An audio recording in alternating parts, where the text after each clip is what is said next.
Selamat sore pemirsa, demikian tadi berita pilihan Ainus Sore bersama saya Diandra Mukni. Pemirsa, Presiden terpilih Prabowo Subianto memanggil sejumlah tokoh yang digadang-gadang menjadi calon menteri ke Kertanegara.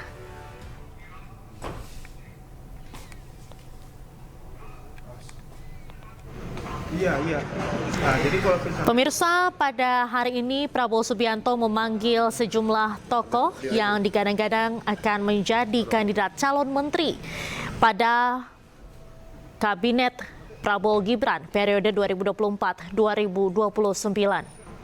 Jadi kalau misalnya itu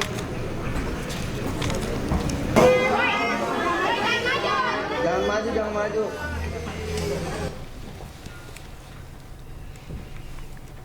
Di pemerintahan beliau. Tapi di mananya nanti masih nunggu ya. Jadi masih nunggu arahan lebih lanjut dari Pak Prabowo. Tapi tadi pembicaraannya lebih kemana, Pak? Ya, cuma ngobrol-ngobrol aja, diskusi dengan beliau, arahan ke depan seperti apa. Terkait gitu. bidang apa, Pak? Ya, kebijakan ke depan beliau seperti apa gitu. Secara umum saja. Berarti Ya. Jadi belum ada signifikan Belum. Gitu Ini aja. persiapan untuk tanggal 21 ya Pak berarti? Ya, beliau menyampaikan untuk membantu pemerintah ke depan. Kementerian Perdagangan Pak. Belum tahu, belum disampaikan. Ya. Kamera Pak, Oke ya. penandatanganan itu hari ini apa sebelumnya? penandatanganan fakta integritas hari ini apa sebelumnya, Pak? Oh, enggak ada. Jadi tadi belum spesifik Ya, menteri. ya, arahan secara umum saja ya. Kementerian di mana belum tahu. Ya gitu ya. Pak, Kasih ya. Bapak dengan siapa, Pak? Budi Santoso saya.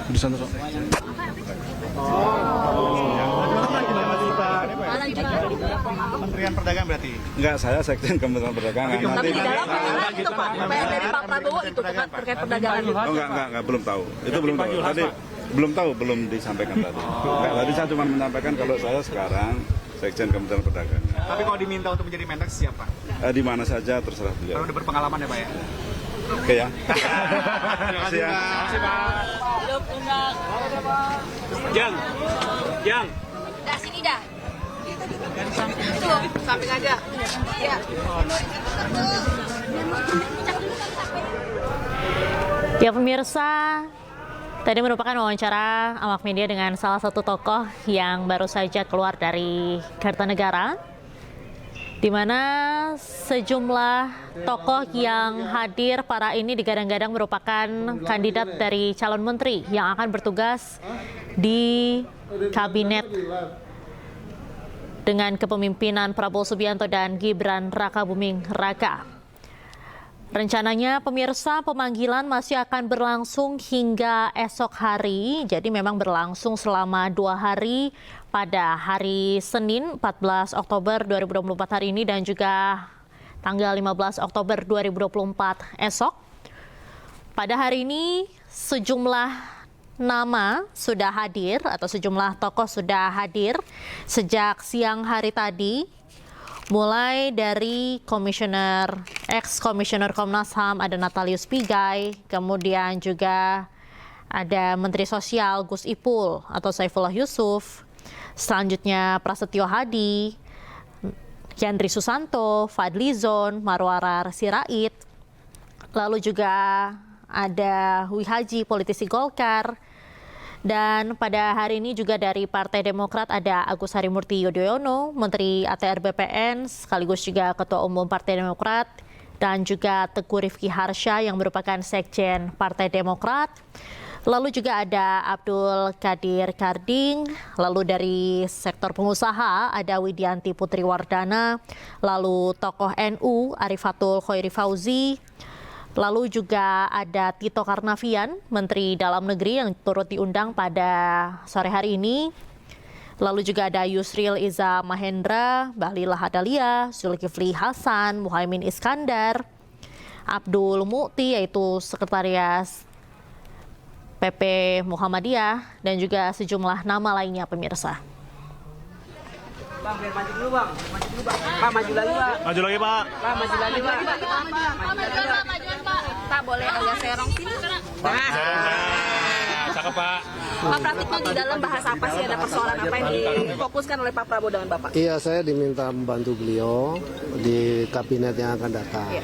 Jadi intinya saya siap membantu beliau untuk kemajuan bangsa dan negara. Itu. Spesifiknya perikanan lagi kah atau apa? KKP lagi, Pak? KKP lagi. Ya itu nanti beliau ya. Saya yang belum dikasih tahu di mana dan lain sebagainya. Biar beliau yang mengumumkan dan menentukan gitu. Tapi tadi sempat bahas soal kinerja Bapak di KKP atau kayak gimana sebagainya gitu, Pak? Membahas soal bagaimana pertumbuhan ekonomi Indonesia ini bisa bagus dan kemudian ekonomi kita bisa menjadi lebih baik itu aja. Berarti nggak bahas perikanan ya, Pak ya?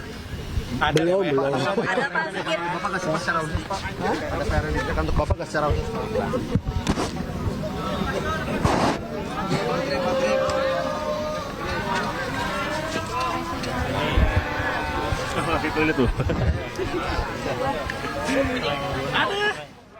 Tuh.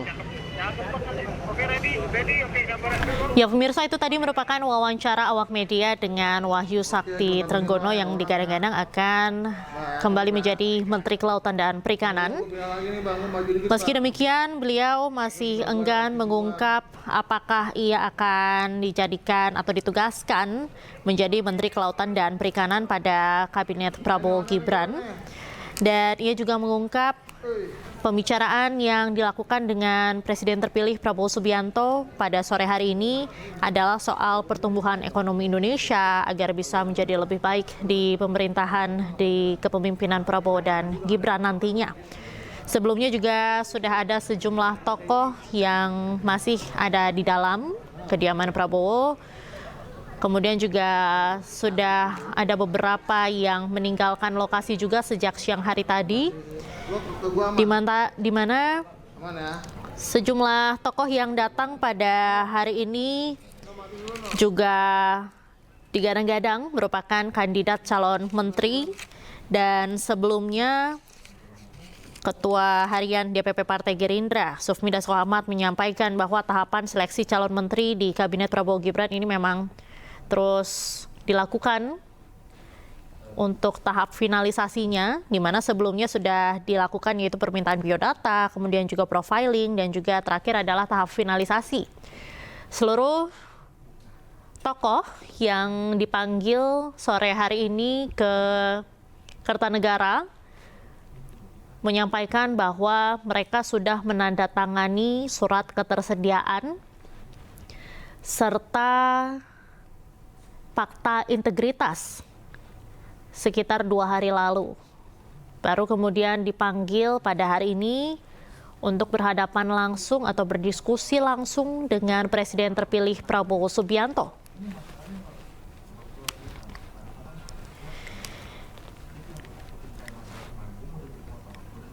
Dan fase ini atau pemanggilan yang dilakukan oleh Presiden terpilih Prabowo Subianto bisa disebut juga menjadi satu fase penting di mana para kandidat calon menteri ini bisa langsung berhadapan dengan Prabowo Subianto untuk membicarakan soal isu-isu yang akan ditugaskan kepada tiap-tiap calon menteri ini. Dan sebelumnya juga sudah ada sejumlah tokoh yang sudah hadir sejak siang hari tadi.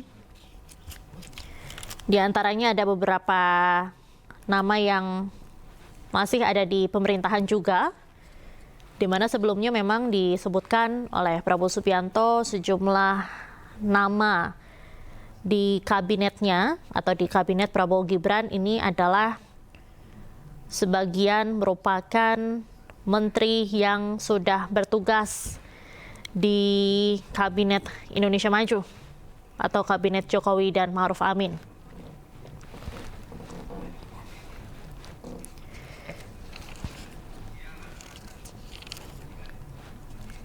Dan pemirsa, pada sore hari ini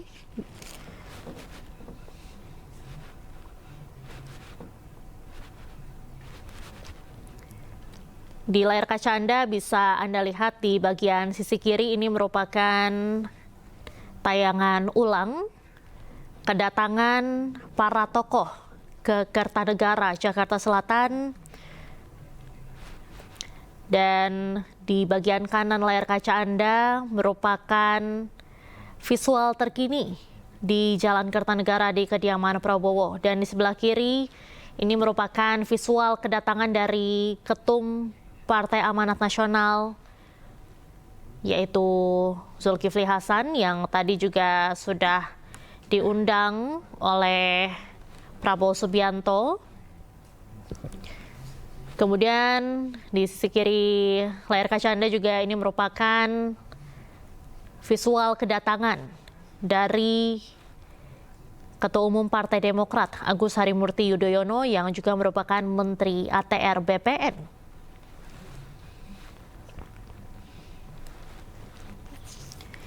AHY sendiri digadang-gadang akan menjadi Menteri Koordinator Kemasyarakatan, namun dirinya juga masih enggan mengungkapkan di pos mana ia akan ditugaskan nantinya. Tadi AHY juga menyampaikan ia tidak ingin mendahului dan meminta masyarakat untuk menunggu Prabowo sendiri untuk mengumumkan, di mana hal itu merupakan hak prerogatif dari Presiden untuk memilih menteri-menteri di dalam kabinetnya.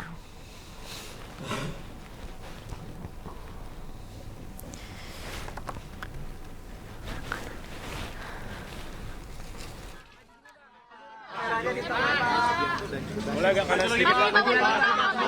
Maju lagi Pak. Pak boleh agak maju. Maju Pak. Ya, nama saya Rahmat Pambudi. Saya dipanggil oleh Pak Presiden terpilih Prabowo Subianto dan penugasannya nanti biar beliau saja yang mengumumkan. Ada pembahasan spesifik. Pembahasannya apa aja Pak tadi Pak? Apa sih? Ya pembahasan ya ada beberapa tapi nanti sama beliau saja. Fokus ke Kalau tadi kan ada beberapa yang menyampaikan, ada beberapa fokus Fokusnya apa, masalah Pak? yang Bidangnya apa disampaikan, gitu, Pak? PR-nya yang disampaikan. Yang lain sudah menyampaikan, saya cukup sampai di sini aja. Kalau Bapak spesifik apa nih Pak? Perbincangan di dalam. Bidangnya bersama apa, Pak? Prabowo. Kalau Kalau- Bapak sendiri kalau- bidangnya apa? Kalau bidang saya kan saya lulusan IPB. Ya. Dari pertanian Pak, pertanian ya, Pak. Pertaniannya Pak Amran sudah. Berarti Bapak sebagai lingkungan hidup. Udah, pokoknya saya enggak, pokoknya nanti aja deh. Kan tinggal 4 hari lagi. Lingkungan hidup berarti apa ya? Tinggal 4 hari lagi Pak. Tinggal 4 hari kerja, tunggu aja. Pak, tadi dihubungi jam berapa Pak? Dihubungi baru ya. Jam sekitar Dihubungi jam? Pak Das. Baru saja Pak. Pak kamera Pak, kamera Pak, kamera. Saya dihubungi Pak Teddy sebentar. Sekitar jam berapa? Ya. Pak Teddy 15.30. Kaget nggak Pak pas dihubungi? Ya kaget lah. Bapak, ya, ini Pak. pertama kalinya bertemu dengan Prabowo ataukah sebelumnya juga Iya. sempat ada diskusi ataupun dia berbincang langsung dengan Prabowo Subianto? Ya pasti ada ya. Soal apa Pak biasanya Pak kalau bisa diskusi bersama Prabowo? Ya beliau itu kan tertarik banyak hal ya. Tertarik untuk memberantas kemiskinan, memberi makan masyarakat yang lapar, memberi kerja. Berarti soal gizi nih ngomong sama Bapak, ngobrol di dalam. Nanti sajalah. Tapi ini akan mengisi kementerian barukah ataukah memang sebelumnya sudah ada Pak? Atau ada beberapa kementerian yang dipecah gitu Pak? Nanti saja. Baru ya Pak, berarti ya Pak, menteri baru ya? Kementerian baru ya? Pokoknya nanti aja ya. Terima kasih Pak. Makasih Pak.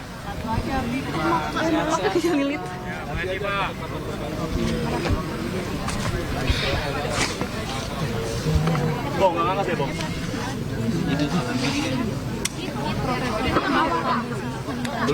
Tadi baru nulis.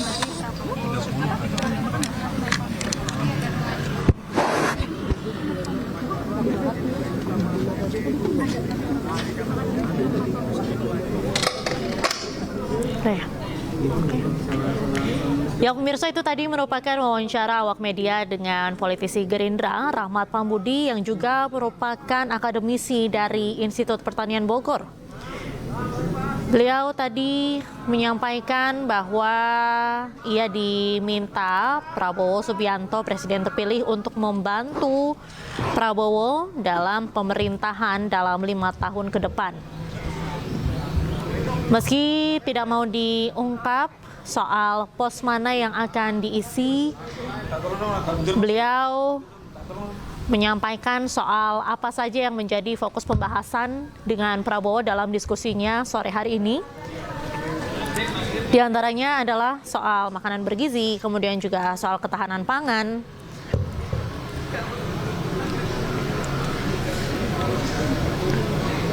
Namun, memang untuk secara resminya, Prabowo Subianto akan mengumumkan siapa-siapa saja nama-nama dalam kabinet Prabowo Gibran segera.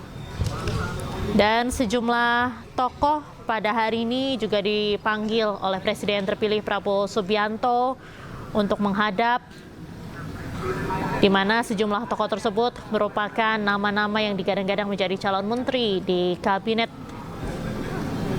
Prabowo Gibran periode 2024-2029.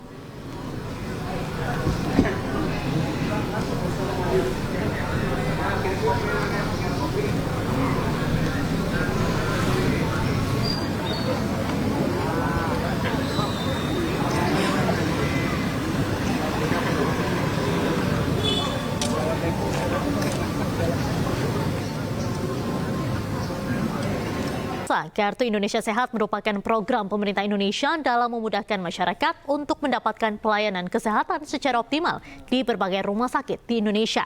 Dari 4 pasien mengungkapkan puas dengan pelayanan KIS yang memudahkan masyarakat.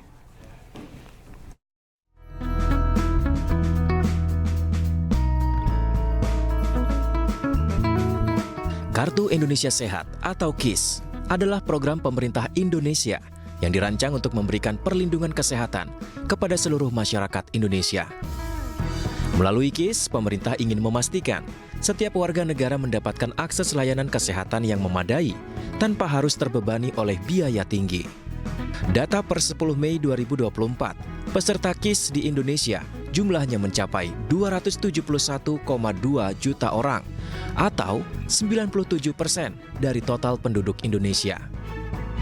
Setidaknya ada 5 manfaat KIS bagi masyarakat Indonesia, antara lain sebagai akses gratis ke berbagai layanan kesehatan, mulai dari layanan kesehatan dasar di puskesmas hingga layanan kesehatan tingkat lanjut di rumah sakit. Kemudian perawatan untuk penyakit kronis seperti diabetes, hipertensi, dan penyakit jantung. KIS menyediakan pengobatan dan perawatan berkelanjutan. Selanjutnya untuk kesehatan ibu dan anak. Tingginya angka kematian ibu dan anak menjadi perhatian serius, sehingga dengan adanya KIS diharapkan dapat memberikan perhatian khusus pada kesehatan mereka. Berikutnya, meringankan beban biaya operasi bagi masyarakat untuk mendapatkan fasilitas kesehatan yang memadai. Dan yang terakhir, meringankan beban ekonomi dan menyediakan pelayanan medis darurat sehingga masyarakat bisa lebih fokus meningkatkan kualitas hidup. Program Kartu Indonesia Sehat atau KIS dari pemerintah yang dikelola Badan Penyelenggara Jaminan Sosial atau BPJS Kesehatan ini telah dirasakan manfaatnya secara luas oleh masyarakat.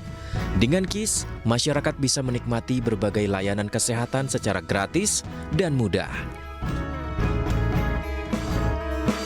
Masyarakat berharap kedepannya program Kartu Indonesia Sehat bisa terus dilanjutkan, terutama untuk membantu masyarakat kurang mampu.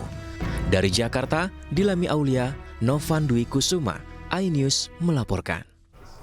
Pemirsa, jaminan kesehatan nasional berupa KIS dan BPJS menjadi tumpuan masyarakat. Lalu bagaimana perkembangan dan peningkatan layanan kesehatan selama 10 tahun terakhir? Untuk membahasnya sudah bergabung bersama kami Kepala Humas BPJS Kesehatan, Rizky Anugrah. Selamat sore, Pak Rizky. Selamat sore, Mbak Nenda. Pak Rizky, boleh kita berbincang sedikit nih, bagaimana perkembangan akses masyarakat untuk kesehatan melalui JKN, Pak? Baik, Mbak Nenda, memang dalam usia ya BPJS Kesehatan ini yang menginjak usia yang ke tahun 11 ya, jadi sudah 1 dekade BPJS Kesehatan ini ya, mulai dari transformasi dari PT Askes gitu ya, jadi berbagai upaya gitu ya, dari internal tentunya dan juga bersama dengan ekosistem JKN ini tentunya untuk meningkatkan kualitas layanan. Dari kami sendiri, dari internal BPJS Kesehatan, kita berupaya untuk terus berinovasi gitu ya, berinovasi terhadap semua titik-titik layanan gitu ya, misalnya dengan peningkatan aplikasi ataupun program-program yang ada di BPJS Kesehatan. Tentunya bukan hanya inovasi yang kita tingkatkan bersama ekosistem juga, ekosistem JKN kita bersama FKRTL ya, fasilitas kesehatan rujukan tingkat lanjutan gitu ya, dengan FKTP, fasilitas kesehatan tingkat pertama, kemudian juga dengan pemerintah gitu, dengan peserta, kita bahu-membahu lah bagaimana program JKN ini bisa terus berkesinambungan, terus ada untuk melayani masyarakat. Seperti itu Mbak. Ya. Baik, berarti saat ini kan sudah usianya sudah 10 tahun, udah 1 dekade begitu ya Pak. Dan dalam 10 tahun terakhir ini bagaimana perkembangannya Pak?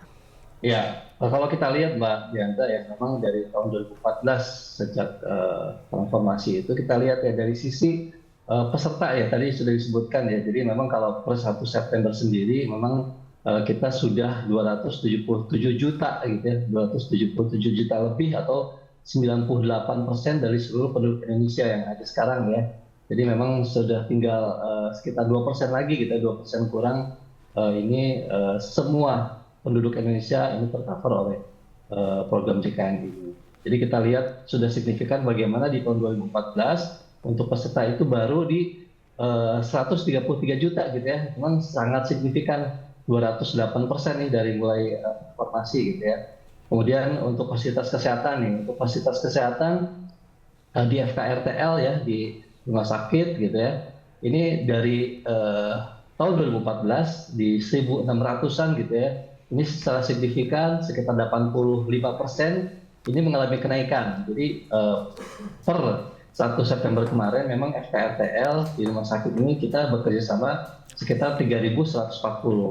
Begitu halnya juga di fasilitas kesehatan tingkat pertama nih, di puskesmas, klinik gitu ya, dokter keluarga, ini naik dari 2014 sekitar 28% ya, dari 18.000 gitu ya FKTP, untuk saat ini sudah 23.000 FKTP yang bekerja sama dengan BPJS Kesehatan. Dan tentu saja untuk pemanfaatannya juga ini sudah meningkat juga nih dari tahun 2014. Kalau kita lihat di tahun 2014 ini untuk pemanfaatan itu hanya 252,9 ribu per hari gitu ya untuk pemanfaatan. Namun di tahun 2023 kemarin, laporan tahun 2023 ini sudah mencapai 1,7 juta per hari pemanfaatan gitu ya. Jadi sudah 1,7 juta gitu ya pemanfaatan tiap harinya gitu ya. Atau kalau kita dilihat angka setahun itu sudah sekitar 606 juta per tahun pemanfaatan yang diakses oleh.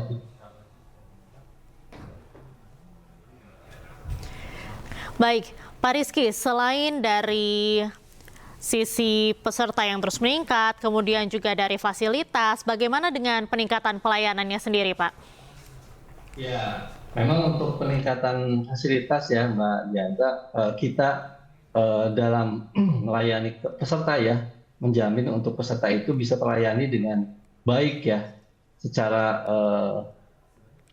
komprehensif semua, secara mudah, secara cepat dan juga setara gitu ya. Jadi tidak ada diskriminasi, sehingga di setiap titik layanan ya, di rumah sakit, puskesmas ataupun di klinik gitu ya, kita memastikan peserta itu dengan janji layanan, Mbak Dianta. Janji layanan. Jadi untuk janji layanan itu memastikan setiap peserta itu untuk mengakses itu hanya perlu NIK atau KTP saja gitu ya. Jadi tidak perlu kartu fisik ataupun misalnya harus membawa kartu yang untuk mengakses. Namun kita hanya perlu KTP saja ataupun secara kartu elektronik itu bisa kita akses gitu ya. Jadi tidak sulit untuk mengakses layanan.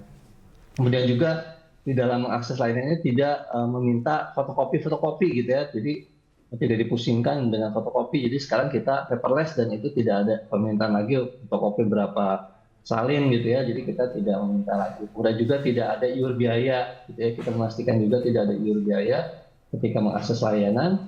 Kemudian juga tidak ada pembelian obat di luar paket gitu ya. Dan juga tidak melakukan pembatasan hari rawat. Ini yang sering ditanyakan juga gitu ya. Apakah ada pembatasan? Tentu saja di dalam mengakses layanan ini kita tidak ada pembatasan. Dan yang terakhir adalah melayani ini tanpa diskriminasi ini. Jadi masih ada perasaan gitu ya, dibeda-bedakan peserta JKN atau peserta BPJS ini dengan peserta umum gitu. Nah ini kita memastikan untuk tidak dibeda-bedakan. Seperti itu, Mbak Diandra. Baik, Pak Rizky, sebelum kita lanjut dialog, kita dengarkan dulu tanggapan masyarakat pengguna jaminan kesehatan nasional berupa KIS. Berikut ini. Sangat bermanfaat karena kalau sakit kita mudah untuk berobat tanpa harus bawa uang kan. Karena ini sebagai pegawai kan dipotong setiap bulan dari gaji. Jadi saya mau berobat kapan aja kan, orang nggak pingin sakit ya. Kalau lagi sakit ya pasti berobat. Kayak biasanya lambung gitu kan, mendadak. Terus kita nggak punya duit, kadang-kadang kan duit. Ya udah kita lari aja ke puskesmas atau rumah sakit. Ya gampang, mudah. Kalau berobat ini mudah, dokternya mudah. Cuman kalau obat suka lama ya. Obatnya gitu suka lama. Obatnya suka lama ya? Iya. Hampir sering sih kegunaan, kemudahannya sih ya nggak sulit sih, apalagi terutama berobat di RSUD Cempaka Putih ini juga mudah sih, prosesnya juga nggak gampang, dari pendaftaran sampai registrasi sampai ke perawatnya juga semua ramah-ramah, jadi mudah menggunakannya. KIS ini, Mas? Alhamdulillah sangat terbantu, Mbak.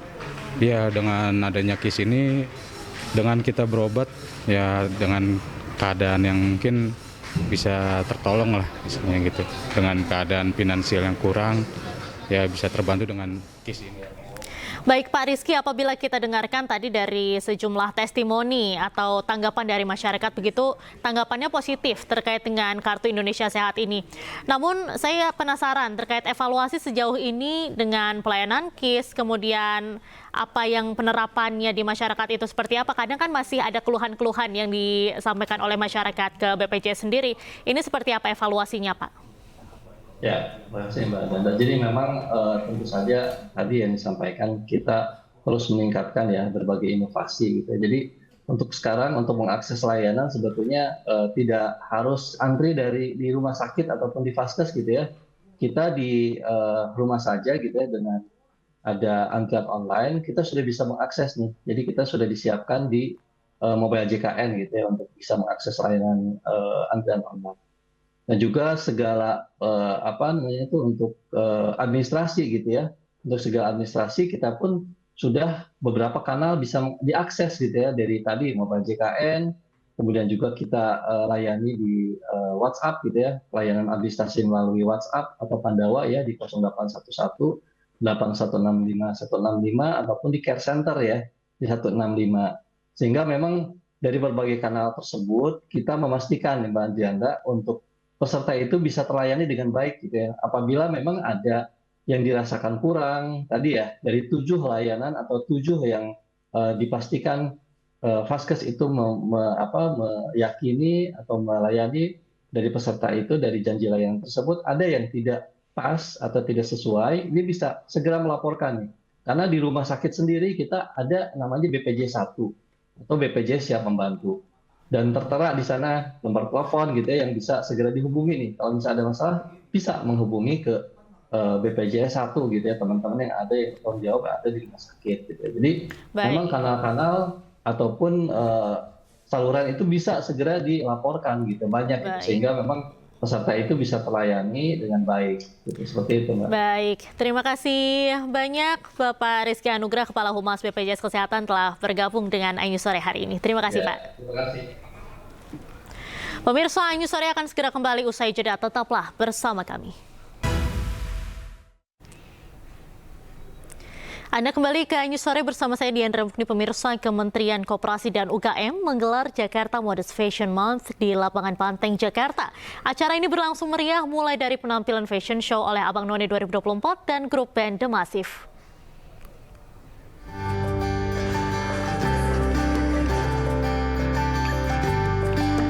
Kementerian Koperasi dan UKM menggelar acara fashion bertajuk Jakarta First Modest Fashion Month atau MOFAM di lapangan Banteng, Jakarta, Minggu 13 Oktober 2024. Acara berlangsung meriah dengan pertunjukan hiburan seperti penampilan flash mob Abang None 2024 dan grup band The Massive. Dalam acara ini juga menyediakan 30 UKM pendukung modest fashion mulai dari produk-produk tas, alas kaki, aksesoris, hingga perawatan pribadi. Kemenkop UKM juga memberikan penghargaan kepada 2 perwakilan desainer, Santun dan Damakara atas partisipasi mereka untuk pengembangan MOFAM.